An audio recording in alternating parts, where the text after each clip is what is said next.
সূরার নাম হলো ইউসুফ। কি নাম?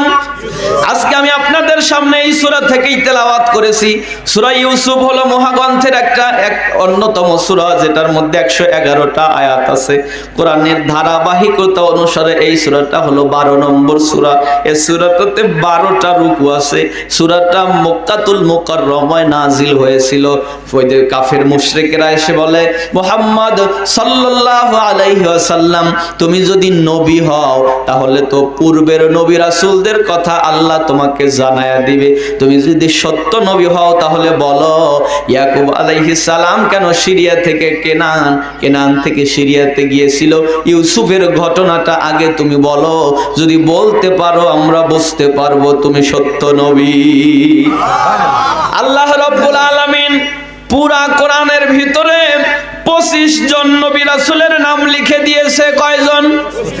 25 জন নবী রাসূলের নাম আছে। যারা কোরআন পড়তে জানেন তারা দেখবেন হযরতে মূসা আলাইহিস সালামের নাম অধিকাংশ জায়গায় আছে, কিন্তু অন্যতম একটা নবী হলো ইউসুফ আলাইহিস সালাম, যার নামটা শুধুমাত্র সূরা ইউসুফ ছাড়া অন্য কোন সূরায় আল্লাহ এই ইউসুফের আলোচনা বর্ণনাই করে নাই। এজন্য কেউ যদি আমাকে বলে, হুজুর আমি কোরআন পড়ি, অর্থ সহ পড়বো, তাহলে কোন সূরা থেকে আমার পড়লে ভালো হবে? আমি বলি, প্রথম পড়ো তুমি সূরা ইউসুফ, কারণ পড়বে মজা পাবে। সূরা ইউসুফ এমন একটা সূরা যেটার শুরু থেকে শেষ পর্যন্ত আল্লাহ পুরাটা সূরাটাই ইউসুফ আলাইহিস সালামের আলোচনা করেছে।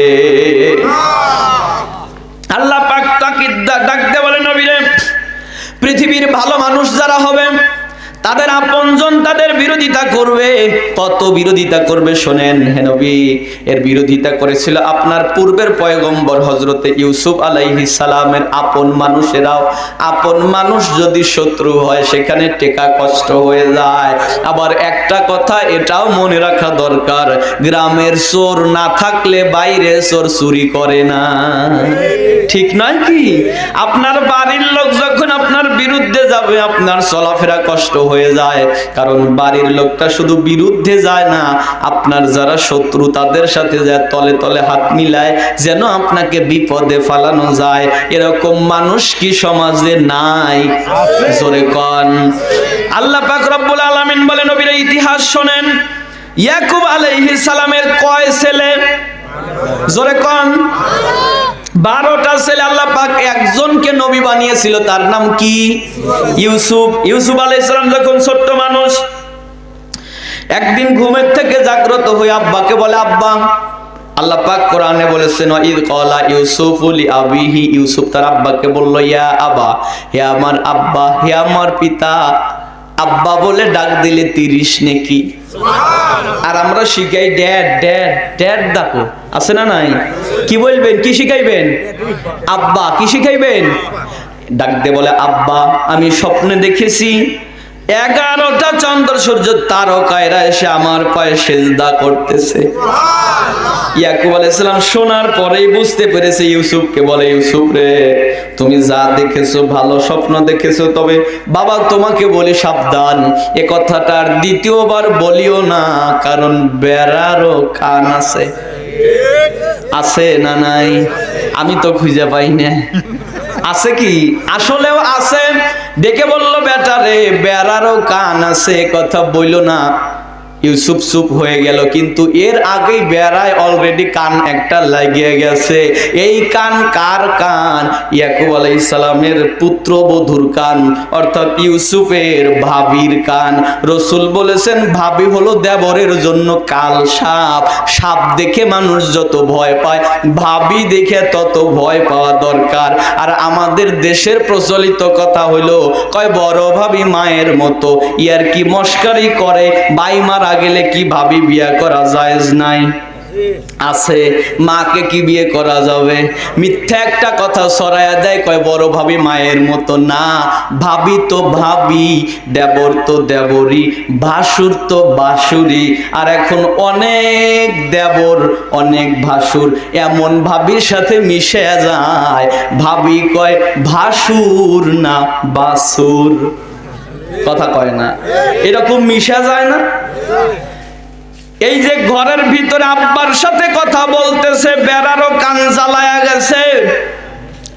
ভাবি ওপাশ থেকে শুনলো, শোনার পরে একজন মাত্র শুনছে। ঘরে যায় বাকি যে 11 জন ছিল, ওই সব বউ একজন আর একজনকে বলতেছে, শুনছেও নাকি? বলে কি? বলে আমাদের স্বামীরা কাজ করে আইনে দেয়, আমাদের শ্বশুর খায় আর ওই যে দেবরটা খায়। আর ও শুধু খায় না, খায় আর রাইতে রাইতে স্বপ্নে দেখে। আব্বা আবার সকালে স্বপ্নের কথা কয়, আব্বা আবার কয় এটা জানি কাউকে বলিস না। বুঝতেছে? বলে রাত্রে বাড়িতে আসতে দাও, খায় দায় লাল মিয়া আর মোটা হয় কালু, আসতে দাও। বাড়িতে যখন চলে এসেছেন, এশার নামাজ শেষ, খাবার খেয়ে যখন শুয়ে পড়েছে, আমাদের গ্রাম্য একটা ভাষা আছে, গাং নষ্ট করে পানা আর মানুষ নষ্ট করে কানাইনা। শুরু হয়ে গেছে। ভাবিরা কানে কানে বলে, শোনো স্বামী, সারাদিন সেই সকালে যাও, সন্ধ্যায় আসো, সারাদিন কাজ করে আইনে বাপে খাওয়াও আর ছোট ভাইকে আদর করো। তোমার বাপে তোমার ছোট ভাইয়ের প্রতি যত আদর আর মহব্বত দেখায়, তাতে তো আমাদের মনে হয় বাড়ি ঘর যা আছে সব ছোটটারে লিখে দিবে। এরকম মানুষ কি সমাজে এখন নাই? জোরে কন। ভালোবাসা হলো অন্তরের দান।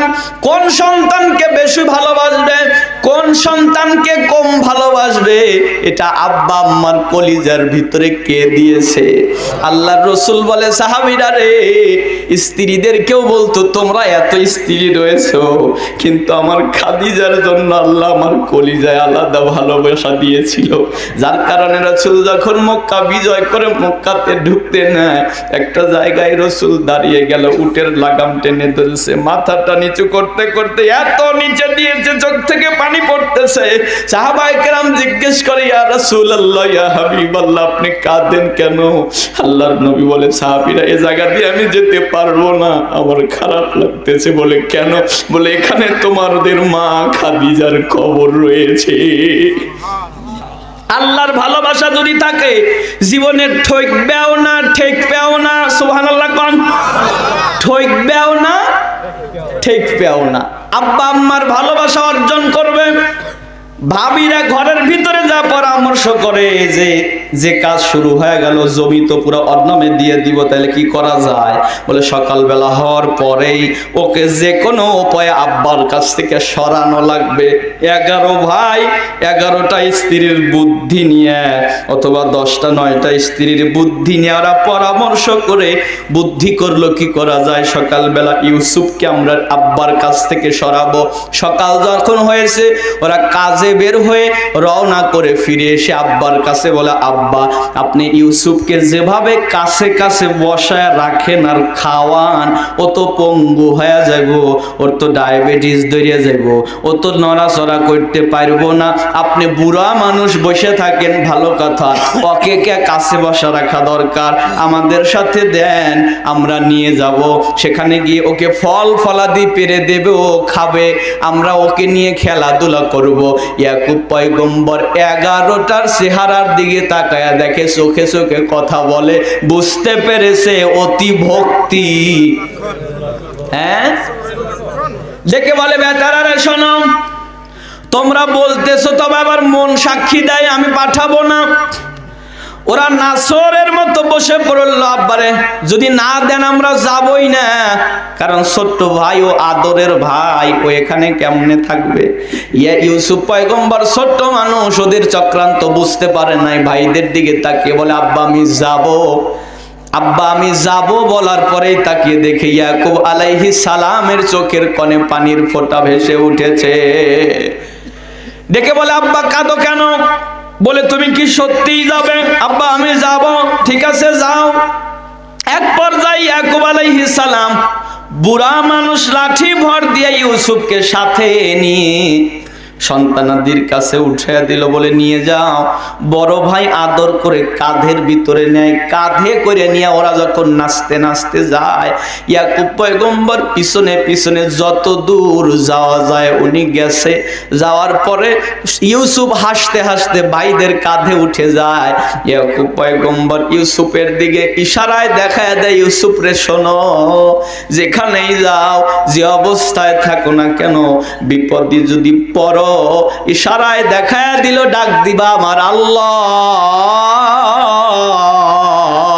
কারণ পৃথিবীর কেউ যেখানে সাহায্য করতে পারে না, সেখানে সাহায্য করবে আমার আল্লাহ। শেষ কথা আব্বা এটা বলে দিল, ইশারায় দেখায় দিল, শোনো, বিপদে পড়লে আল্লাহকে ডাক দিও। ইউসুফ ভাইদের সাথে চলে গেলাম। ইয়াকুব আলাইহিস সালাম ফিরে এসেছে, বসে আছেন। ইউসুফ ভাইদের কাঁধে উঠে দূরে যাওয়ার পরে ভাইরা লক্ষ্য করে দেখে পিছনে আব্বাকে আর দেখা যায় না, সাথে সাথে কাঁধ থেকে ফেলে দিয়েছে। বন্ধুরা আমার, ইউসুফ পড়ে যাওয়ার পরে অবাক হয়ে তাকিয়ে আছে। একটা এসে লাথি মেরে দিল, আর একজন এসে থাপ্পড় দেয়, আর একজন ঘুষি দেয়। ইউসুফ বলে, ভাই কেন আমাকে মারো? বলে, তুই খায়া কাজ পাস না, তুই শুধু খায়া খায়া স্বপ্নে দেখো, আর আব্বাকে কথা বলো, সে তোর স্বপ্ন ছুটাবো। সবাই মিলে যখন ইউসুফকে মারতেছে, তার যে সহদর ভাই ছিল বনিয়ামিন, ও বলতেছে, ভাই শোন, ওকে মারবি তবে একেবারে মেরে ফেলিস না, যেহেতু মারবি ওকে কূপের মধ্যে ফেলে দে, একেবারে মারিস না, কূপের মধ্যে ফেলে দে, ও সেখানে মারা যাবে। অবশেষে 11 জন মিলে ছোট্ট ভাইটাকে বাজান হাত পা ধরে কূপের কাছে নিয়ে গেছে, ফেলে দেবে। শয়তান বুদ্ধি দিতেছে, ফেলে দিবি, জামা খুলে রাখ। জামা যখন খুলেছে, ইউসুফ ভাইদের দিকে তাকিয়ে বলে, ভাই রে কি হয়েছে, আমাকে মারো কেন, মারো কেন? একজন থাপ্পড় দেয়, একজন ঘুষি দেয়, একজন এসে যখন প্যান্ট পায়জামাটা খুলতেছিল, ইউসুফ পয়গম্বর কান্দে আর বলে, ভাই রে কূপের মধ্যে ফেলে দিবি, দে, তবে আমাকে উলঙ্গ করিস না। পৃথিবীতে নবী রাসূলদের লজ্জা স্থান কেউ দেখতে পারে নাই, আমাকে উলঙ্গ করে ভাই তুই অপমান করিস না।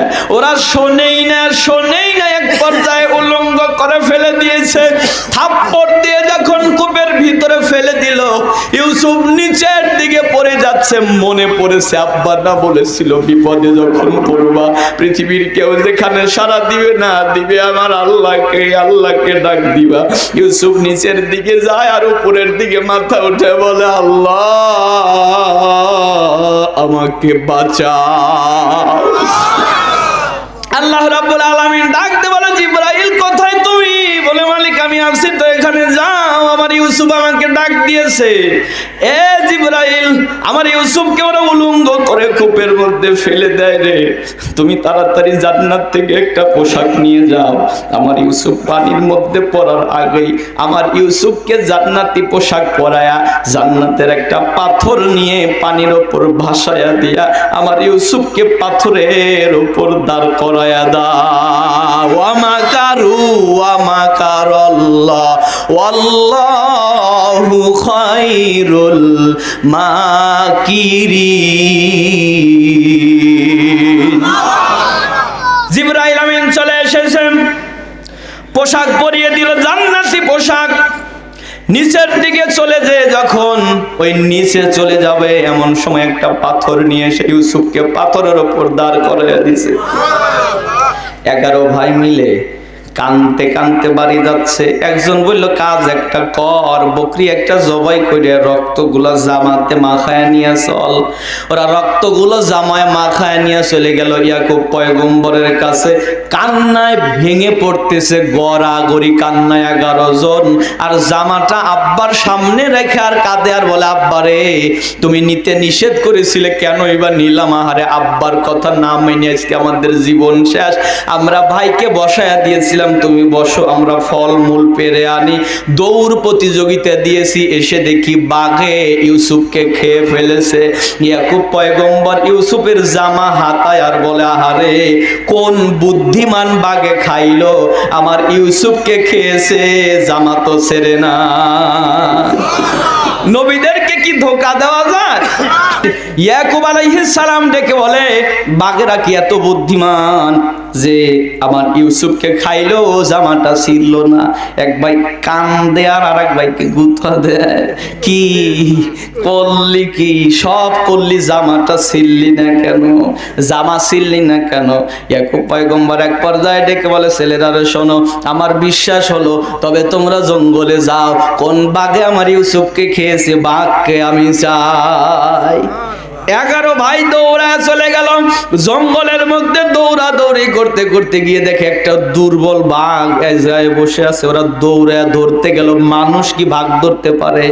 বাঘ দৌড় দিয়েছে, কিন্তু বাঘ পিছনের দিকে তাকায়া দেখে নাকে যেন কেমন গ্রান লাগে, কারণ এরা নবীর ছেলে, এদের শরীরে গ্রান আছে। বাঘ দাঁড়ায় গেল। এরা 11 জন মিলে ধরে ওই যে ছাগলটা সবে মাত্র জবে করছিল, ছাগলের বাকি রক্ত মুখের সাথে লাগায়া সব মিলে ধৈর্য টাইনে নিয়ে এসে আব্বার কাছে। বাঘ অবাক হয়ে গেছে, কিরে খাইলাম না, ওই যে কাঁঠাল খায় একজন আর আমার মোছে পড়ে, কারণ কি বুঝলাম না কি করে। ওরা নিয়ে এসে বলে, আব্বা রে, এই বাঘেতে আমাদের ইউসুফকে খেয়েছে। বাঘ আস্তে আস্তে ইয়াকুবের দিকে যেতে চায়, ওরা টেনে ধরে রাখে। ইয়াকুব পয়গম্বর বলে, ছেলেরা রে, ছেড়ে দাও, বাঘ আমার কাছে আসবে। বাঘ চলে আসলো ইয়াকুব পয়গম্বরের কাছে। পয়গম্বর ইয়াকুব চোখের মধ্যে পানি নিয়ে বাঘের গায়ের ভিতরে হাত দিয়ে বলে, বাঘ রে, নবীদের রক্ততে না পশু পাখির জন্য হারাম করে দিয়েছে, নবীদের গায়ে তো মশা মাছিও লাগে না, আজকে তুই বাঘ হয়ে আমার ইউসুফকে কেমনে খালি রে, আমার ইউসুফকে কেমনে খালি? তবে খেয়েছিস ভালো কথা, তোর গায়ে তো আমার ইউসুফের গ্রান পাওয়া যায় না। বাঘ ইয়াকুব পয়গম্বরের দিকে তাকায় আছে, বাঘের চোখ দিয়ে পানি পড়তেছে। বাঘ মাথা খানা উপরের দিকে দিছে। আল্লাহ রসুল বলেন, মাঝে মাঝে খোলা আকাশের নিচে দাঁড়ায়া মাথা উপরের দিকে দোয়া করা, তাকায়া দোয়া করা হলো সুন্নাহ। আসমানের দিকে তাকায়া গোলাম যখন চোখের পানি নিয়ে দোয়া করে, আল্লাহ কবুল করে নেয়। বাঘ উপরের দিকে তাকায় আছে, চোখের থেকে পানি ঝরতেছে। বাঘ যেন মালিককে ডেকে বলতেছে, মালিক, আজকে তোমার পয়গম্বরের সাথে আমার দেখা হয়ে গেছে, আমি কথা বলতে পারছি না, আল্লাহ তুমি জবান খুলে দাও। আল্লাহ বাঘের জবান খুলে দিল। বাঘ কান্দে আর বলে, ও পয়গম্বর, না, আমি আপনার ইউসুফকে খাই নাই, বরং 3 দিন হলো আমি নিজের একটা বাচ্চাকে হারিয়েছি। আমি আমার বাচ্চার বিরহ যন্ত্রণায় কাঁদতে কাঁদতে আমি না খেয়ে দুর্বল হয়ে গেছি, আমি কিছুই খাই না। ওরা দুর্বল পেয়ে আমাকে ধরে নিয়ে এসেছে। ইয়াকুব পয়গম্বর বাঘের গলার ভিতরে হাত দিয়ে জড়ায় ধরে বলে, বাঘ রে, আজ থেকে তুই তোর সন্তানকে হারায় এতিম হয়ে গেলি, আমি আমার ইউসুফকে হারায়া এতিম হয়ে গেলাম। কূপের ভিতরে ওরা ফেলে দিয়েছেন। সহোদর ভাই বনিয়ামিন অন্তরে ভাইয়ের প্রতি মায়া আছে। সন্ধ্যাবেলা নিজের জামার ভিতরে রুটি এরকম করে নিয়ে গেছে কূপের কাছে। উপর থেকে ডাক দেয়, ইউসুফ আসো নাকি? উপর থেকে রুটি ছেড়ে দেয়, ইউসুফরে রুটি খা, আল্লাহ ব্যবস্থা করে দিবে। আমি যদি বলি ওরা আমাকে মেরে ফেলবে।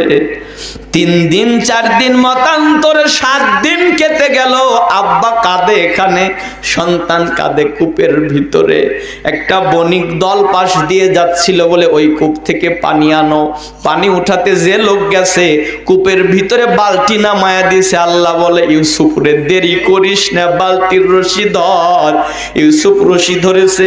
লোকটা উঠানোর পরে দেখে পূর্ণিমার চাঁদ উঠেছে। লোকটা দেখার পরে অবাক হয়ে গেল, এত সুন্দর চেহারার কি মানুষ হয়? ওই সময় মানুষ কেনা বেচা হতো, আজকে এই মানুষটাকে আমি লুকায়া ফেলবো, আমি একা বিক্রি করব। লোকটার সাথে সাথে চাদরে জড়িয়ে ইউসুফকে ঘিরে ফেললো, জড়ায়া ধরে নিয়ে নিজের গর্তের কাছে চলে গেল। পরবর্তী দিন ওই যে বনিয়ামিন আসছে রুটি দেওয়ার জন্য, এসে দেখে যে নাই। ও চলে গেল ভাইদের কাছে, ভাইরে শোন, ইউসুফ কিন্তু মরেছিল না, ও কিন্তু ওখান থেকে বেঁচে গেছে। যদি পালায়া আব্বার কাছে আসে, আব্বা 11টারে তেজ্য পুত্র করবে, অতএব কি করা যায়, চিরুনি অভিযান লাগা, ইউসুফ আছে কোথায়। চতুর্দিকে খুঁজতে খুঁজতে দেখে বণিক দলের একটা মানুষের কাছে ইউসুফ বসে আছে। ওরা 11 জন গিয়ে বলে, শোনো, এইটা আমাদের বাড়ির পালাতক গোলাম, আমাদের চাকর ছিল, এ পলায়া চলে আসছে, তোমরা কি কিনবে নাকি? লোকটা বলে, হ্যাঁ কিনবো। বলে, যা দিবে দেও, যা দেও তাই আমাদের লাভ। ইউসুফকে ওরা বিক্রি করে দিল 20 দিরহামের বিনিময়ে, মাত্র 20 দিরহাম 11 ভাই ভাগ করে নিয়ে বলে, শোনো, তোমরা ওকে এত দূরে নিয়ে যাইবা যেন ও এদেশের নাম নিশানা পর্যন্ত না জানে। ইউসুফ ফেল ফেল করে শুধু তাকায়া থাকে। বনিয়ামিনকে বলে, বনিয়ামিন রে, আব্বা আমার জন্য কেমন করতেছে। আব্বা ও পাশে কাঁদতেছে, ইউসুফ চোখের পানি রাখতে পারে না। 11 ভাই মিলে যখন ইউসুফকে বিক্রি করে দিয়ে চলে যায়, ইউসুফ কান্দে আর বলে, আল্লাহ, বুঝলাম না আপন মানুষ কেমনে এত বিরোধিতা করে। ইউসুফ পয়গম্বরকে বণিক দলের মানুষেরা নিয়ে গেল।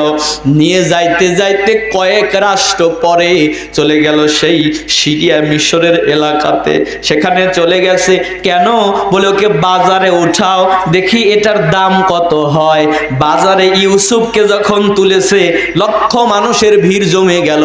1000 মানুষ ছিল। আরো খবর দিল, এলাকার ওই যে কথায় বলে যে আইলে আল সারছে, পোয়াতি সাওয়াল সারছে, দলে দলে আসে। এত সুন্দর চেহারার একটা বাচ্চা আজকে বাজারে উঠেছে। সবাই এসে লাইন ধরে গেল, দাম কত? বলে 1 লাখ। একজন বলে, আমি দেব 2 লাখ। বলে, হবে না, দাম উঠাইতেছে। আরেকজন বলে, আমি 5 লাখ। বলে, হবে না, কয়জন কিনবে? লাইন ধরে দাঁড়াও। 1000 মানুষের লাইন হয়ে গেল। এ বাচ্চাটাকে আমি কিনবো। সবাই দাম বলে বলে যায়। এক পর্যায়ে একটা বুড়ি এসে বলে, আমি কিনবো। কি দিয়ে কিনবে? কয়, খেতার টোপলা। অবাক হয়ে বলে, বুড়ি রে, খেতার টোপলা দিয়ে কি এটা কেনা যায়? বুড়ি বলে, আমি জানি কেনা যেত না, কিন্তু এটাও আমি জানি, কোন সময় যদি ইউসুফের পক্ষের কোনো কাজ হয়, আমি বলবো যে বুড়ি, আমি বুড়ি ইউসুফ তোমাকেও কিনতে গিয়েছিলাম। এক পর্যায়ে মিশরের অর্থমন্ত্রী আজিজে মিশরের বাড়িতে খবর চলে গেল।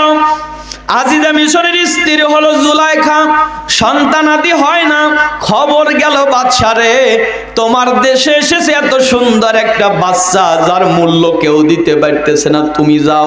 আজিজা মিশর স্ত্রীকে নিয়ে চলে গেল। যাওয়ার পরে বলে, দাম কত চাও? বলে, আপনি কত দিবেন বলেন। স্ত্রী ডেকে বলে, স্বামী রে, শোনো, তোমার যেহেতু সন্তানাদি হয় না, এই বাচ্চাটাকে আমরা কিনে আমাদের ছেলের মতো করে লালন পালন করব। যদি তোমার সব সম্পদ দেওয়া লাগে তাও দাও, আমি বাচ্চাটা চাই। ওরা 3টা জিনিসের বিনিময়ে কিনেছিল। 1 নাম্বার হলো ইউসুফকে 1 পাল্লায় দিল, আর 1 পাল্লায় স্বর্ণ তুলে দিল। ইউসুফের ওজন যত হবে সোনা দিতে হবে তত। বলে, ঠিক আছে, আমি দিলাম। আবার ইউসুফের ওজন পরিমাণে রেশমি পোশাক দিতে হবে। বলে, দিলাম।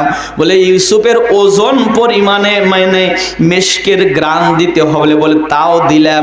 কোটি কোটি টাকা খরচ করে অর্থমন্ত্রী আজিজে মিশর ছেলেটাকে নিয়ে বাড়িতে গেল। কোরআনের তাফসিরে এসেছে, স্ত্রীকে বলল, স্ত্রী রে, আমরা একে সন্তান হিসেবে গ্রহণ করলাম। বলে, ঠিক আছে, এটা আমাদের ছেলে। কেন? আজিজে মিশর এত দুদর্শী মানুষ ছিল, ওই ইউসুফের চোখের দিকে তাকায়াই বুঝতে পেরেছিল এটা সাধারণ মানুষ না। এই স্ত্রী আমরা ছেলে হিসেবে গ্রহণ করলাম। বলে, ঠিক আছে, ছেলে হিসেবে লালন পালন করতেছে। বছরের পর বছর চলে যায়। আব্বা সন্তানের ব্যথায় শুধু কাঁদে, সন্তানের ব্যথায় কাঁদে। মনে রাখবেন বাপ, কলিজার মধ্যে যদি কারো দুঃখ থাকে, হঠাৎ করে ছেলে মারা গেছে, জুয়ান মানুষ কয়েক বছরের মধ্যেই বুড়া হয়ে যায়, যায় না? হঠাৎ করে আদরের আব্বা মা মারা গেছে, দেখা যায় যায় যে জুয়ান মানুষটা দুর্বল হয়ে যায়, কারণ শোক এটা মানুষকে শেষ করে দেয়। আব্বা কাঁদতে কাঁদতে শেষ হয়ে যাচ্ছে, ইউসুফ এদিকে রাজার বাড়িতে বড় হচ্ছে। আল্লাহ বলে, ইউসুফ রে শোনো, ফেলে দিয়েছিল ওরা কূপের তলায়, আমি উঠে এনেছি রাজার বাড়িতে। ইউসুফ পয়গম্বর আস্তে আস্তে যখন বড় হলো, যখন প্রাপ্তবয়স্ক হয়েছে, জুলাইখা ইউসুফের প্রেমে পড়ে গেছে। এরকম কিছু মা বোন আজও আছে, ছেলের বয়সের মানুষের সাথেও কাজ শেষ হয়ে যায়। কথা বলেন না কেন?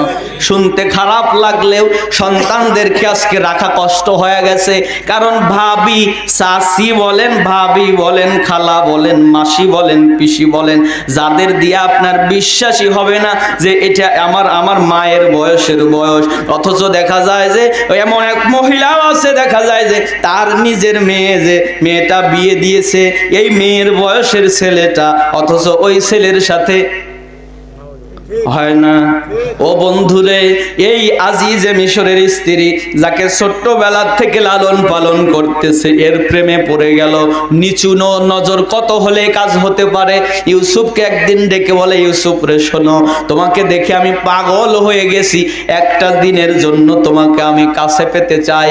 ইউসুফ ডেকে বলে, শোনো, জীবন চলে যাবে, ঈমান যাবে না।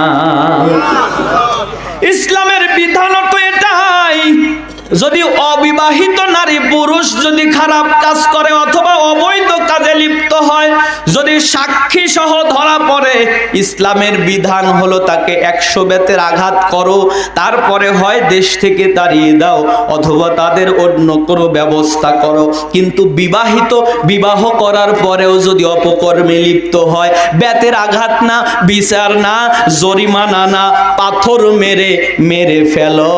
কারণ ভুল হতে পারে একবার, যৌবনকাল স্বাভাবিক, মানুষ ভুল করবে, তাওবা করবে, হয়ে যাবে, কিন্তু বারবার কি হবে নাকি? জোরে বলেন। এই মহিলাটা বিবাহিত মানুষ, ইউসুফকে বারবার প্রস্তাব দেয়। ইউসুফ বলে, শোনো না, আমি পারবো না, আমি পারবো না। একদিন আজিজে মিশর চলে গেছে ভিন্ন দেশের কাজে। আজিজে মিশরের স্ত্রী, তার যে কাজ করুন ছিল কালিমামা, এই মহিলাকে বলে, শোনো, আমি আজকে ইউসুফকে নিয়ে উপর তালাতে যাব, তুমি যে কোনো উপায়ে মহিলা তুমি ওই ইউসুফকে ওখানে পাঠাইবা, উপর তালাতে আমি থাকবো। রাত বাজে 12টা। কালিমামা গিয়ে এই ইউসুফের ঘরে টোকা দেয়, ইউসুফ দরজা খোলো, আমাদের প্রধানমন্ত্রীর স্ত্রী, প্রধানমন্ত্রী তোমাকে ডেকেছে জরুরি কাজে। ইউসুফ পয়গম্বর এই মহিলার সাথে, এই দাসীর সাথে 5 তলার উপরে চলে গেল। যাওয়ার পরে দেখে এমন একটা ঘরের মধ্যে জুলাইখা রয়েছে, যে ঘরের দেয়ালের সাথে উলঙ্গ ছবি লাগানো। ইউসুফ নিচের দিকে তাকাইছে, দেখে নিচেও ছবি লাগানো।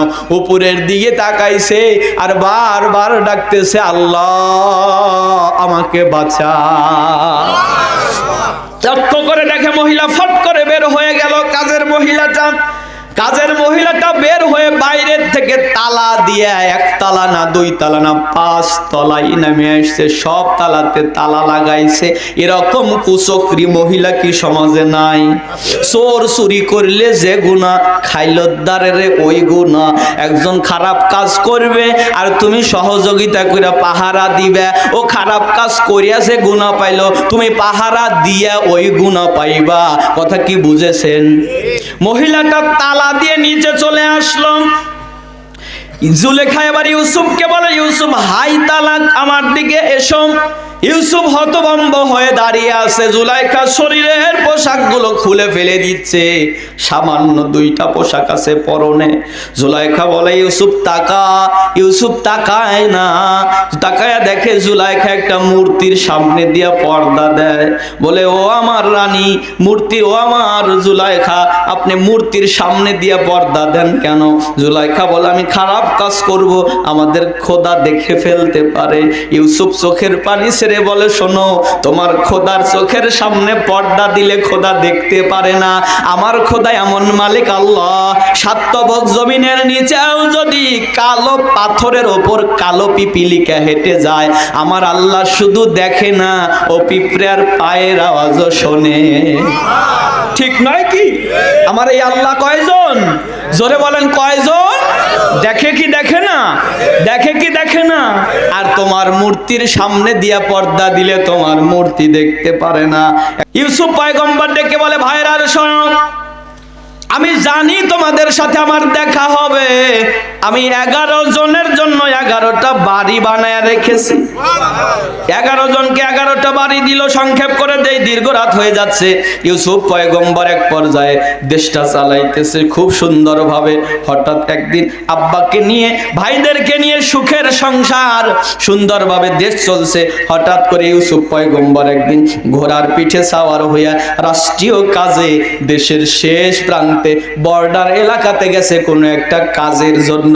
যাওয়ার পথে লক্ষ্য করে দেখলো ঝুপড়ি একটা ঘরের ভিতর থেকে আওয়াজ আসতেছে, ইউসুফ ইউসুফ ইউসুফ ইউসুফ। ইউসুফ পয়গম্বর সামনের দিকে গেলেন না, ঘোড়ার লাগাম টেনে ধরলেন। ঘোড়ার থেকে নেমে ঝুপড়ি ঘরের পাশে চলে গেল। ঘরের দরজায় দাঁড়িয়ে দেখে ঘরের ভিতরে একটা বুড়ি মহিলা, চোখ দুটা অন্ধ। বুড়ি নিচের দিকে তাকায় শুধু ইউসুফ ইউসুফ জিকির করে। ইউসুফ পয়গম্বর দীর্ঘ সময় তাকায় রইলেন, বুড়িকে চিনতে পারলেন না। অবশেষে ইউসুফ পয়গম্বর ঘোড়ায় চড়ে ফিরে চলে আসলো রাজপ্রাসাদে। সিপাহীদেরকে বলল, সিপাহীরা যাও, অমক এলাকার অমক একেবারে বর্ডার এলাকাতে একটা ঝুপড়ি ঘর অমক রাস্তার সাথে আছে। ঘরের ভিতরে একটা বুড়ি মহিলা বসে বসে ইউসুফ ইউসুফ জিকির করে।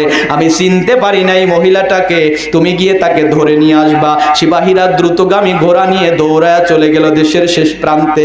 গিয়ে দেখে সত্যি একটা বুড়ি। বুড়িকে ধরে নিয়ে চলে এসেছে রাজপ্রাসাদে। ইউসুফ পয়গম্বর সিংহাসনে বসে আছে, বুড়ি থরথর করে কাঁপতেছে। বুড়ি মানুষটাকে সামনে দাঁড় করায়া দিছে। ইউসুফ পয়গম্বর বুড়ির দিকে তাকায় অবাক হয়ে আছে। এতক্ষণ ইউসুফ বুড়িকে চিনতে পারে নাই, কিন্তু ইউসুফের নজর যখন বুড়ির চোখের ওপর লেগেছে, আল্লাহ বুড়ির চোখের দৃষ্টি শক্তি খুলে দিয়েছে। বুড়ি এবার ইউসুফের দিকে তাকায়, মিষ্টি মিষ্টি হাসে আর বলতেছে, আরে আমার বন্ধু, আমার বন্ধু না মিশরের বাদশাহ হয়ে গেছে, আমার বন্ধু না মিশরের রাজপ্রাসাদে বসে আছে, আমার বন্ধু না রাজা হয়ে গেছে। ইউসুফ পয়গম্বর বুঝতে পারলেন, অবাক হয়ে গেলেন।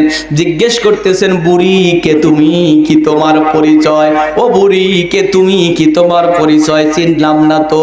বুড়ি তখন মুচকি হাসি দিয়ে বলে, শোনো, তুমি আমাকে চিনবা না, তুমি আমাকে চিনবা না, তুমি আমাকে চিনবা না, বরং তুমি এমন একটা মানুষ যাকে মিশরের বাজার থেকে ক্রয় করার জন্য আমি আমার স্বামীর ধনভাণ্ডার খালি করেছিলাম।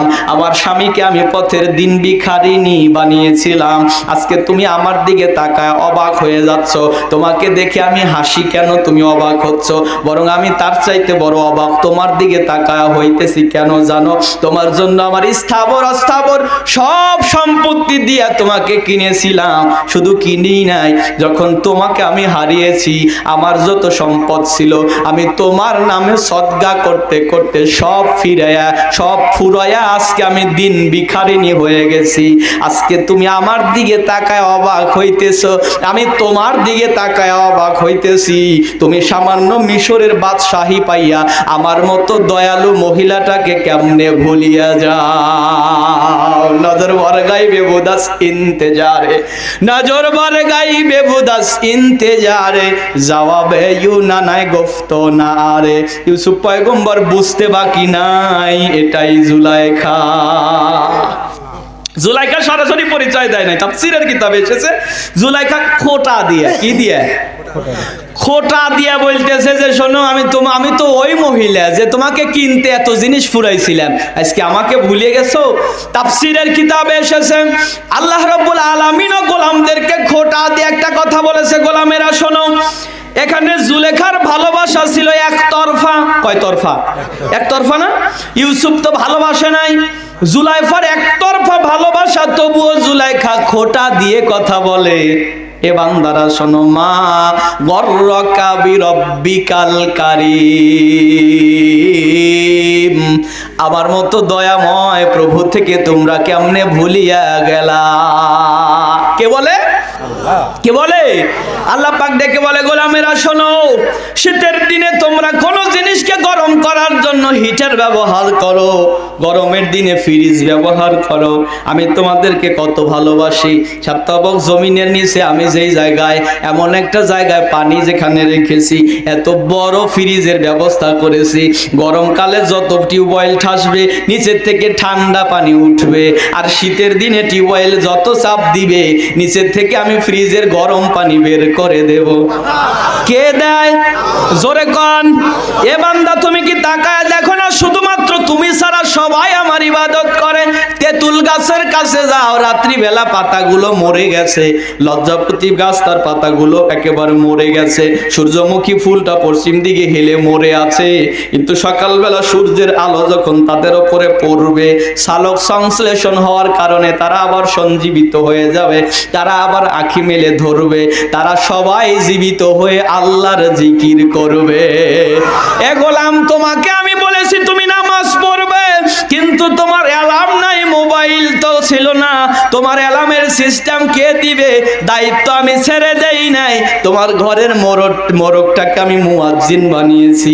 রসুল একদিন দেখে বেলাল একটা মোরগ জবে করতেছে, হাদিসে এসেছে, আল্লাহর নবী বলে, সাহাবীরা দেখো এক মুয়াজ্জিন কিভাবে আরেক মুয়াজ্জিনের গলা কাটতেছে। হুজুর কেমনে মুয়াজ্জিন হলো? বলে সকাল যখন হয়ে যায় আল্লাহ পাকের আরশে মুআল্লায় বাইতুল মামুরে আজান হয়ে যায়। বাইতুল মামুরে আজানের শব্দটা তোমরা শুনতে পাও না, কিন্তু মোরগটার নাকের ডগাটা মাটির সাথে লাগায়া থাকে, মোরগ তখন শুনতে পায়, অ্যালার্ম বেজে ওঠে, মোরগ শব্দ করে দেয় সুবহুন কুদ্দুসুন, আর তুমি শোনো কুকুরুকু, তোমার মালিক বলে তোমাকে ডাকতেছে। পশু পাখি জাগার আগে যদি তুমি জাগো তাহলে তুমি মনে করবা দিন আমার সার্থক, আর তোমার আগে যদি পশু পাখি জেগে যায় তুমি বুঝবা দিন আমার ব্যর্থতায় পর্যবসিত হলো। বুঝেছেন কথা? আল্লাহ পাক বলে, সামান্য জুলাইখা কিছু ব্যয় করে এত খোটা দেয়, আমি তোমার জন্য কি করি নাই? মায়ের পেটে তুমি শুধু বাবার বীর্য, মায়ের শুক্রকীটের ভিতর এতটুকু ছিলে, আমি সেখান থেকে তোমাকে রক্তে পরিণত করলাম, 40 দিন পরে গোস্ত বানালাম, 40 দিন পরে হাড় দিলাম, নিজ হাতে তোমাকে বানাইলাম। তুমি পৃথিবীতে আসার আগে তখনও তোমার ক্ষুধা লেগেছে, দুনিয়ার কেউ খাওয়াতে পারে নাই, তোমার মায়ের নারীর সাথে তোমার নারীর জোড়া লাগিয়ে দিয়েছিলাম, তোমাকে আমি ঘরের ভিতরে যেখানে কেউ খাওয়াতে পারে না আমি খাওয়িয়েছি, তুমি আসার আগেই তোমার খাবার আমি পাঠিয়েছি। কেমনে পাঠিয়েছি? কোনো সন্তান হবার আগেই কোনো বাবা কি ল্যাকটোজিন দুধ কিনে ঘরে রাখে না, বরং বাপের বিশ্বাস হলো ছেলে হবে কি হবে না, বাঁচবে কি বাঁচবে না, আগে হোক তারপরে বাঁচুক, দুধ যদি না পায় বাজার থেকে কিনে আনবো। মালিক বলে, তোর বাপের চাইতে আমি বড় দয়ালু, তুই পৃথিবীতে যাওয়ার আগেই তোর জন্য আমি তোর মায়ের বুকের মধ্যে রিজার্ভ করে গরম দুধ রেখে দিলাম। তোর আব্বা তোর মায়ের দুধ থেকে তোকে সরিয়েছে, 32 দারের দুধ খাওয়াইছি, সরায়া ওরা ভালোবাসা দিয়ে এমন বোট মুখে দিছে যেখানে একটা ছিদ্র। সুতরাং তুমি যতক্ষণ পর্যন্ত আমার ওপর ভরসা করবে হাজার রাস্তা পাবে, আমার ভরসা ছেড়ে দেবে সব রাস্তা সংকীর্ণ হয়ে একটা পথ পেয়ে যাবে। সুতরাং আমাকে ধরো, দুনিয়াকে ছাড়ো, মা গর্রকা বিরব্বিকাল কারীম, আমার মতো দয়ালু প্রভু থেকে তোমাকে কে দূরে সরায়া দিল?